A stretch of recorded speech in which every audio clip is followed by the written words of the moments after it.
Gaillimh, Margaret Tonry Sanam Dom, Rogu agus tóga mé I gahar na Gaillimh, agus is únar Tribes Press mé.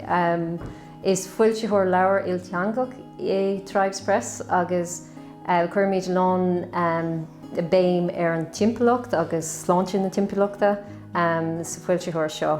Tá gach leabhar déanta fápar bhfuil FSC certified.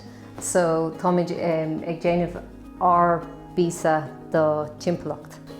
Tá ar gcultúr agus ar deanga go hantáchtach an seo, agus chuir me lán iireacht an Gaeilge a chur chun chin, chun go mbeidh daoine an cúpla focail úsáid.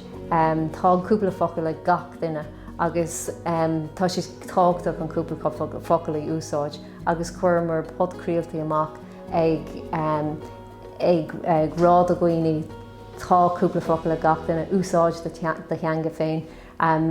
Chuir mar lán post amach go dtí na diaspora a dag éireann margheall nach raibh éon post an dóibh an seo, agus tá siad na géirí leabhar anois a bheith acu I méarla agus an Gaeilge, agus tá muidena an seo chun ar gcultúr agus ar deanga a chur chun cinn isté I gach leabhar. É sin ar fad ráite, tá muid ansásta bheith sa gradam na mlíne, agus go n-éirí le gach duine eile sa gradam seo.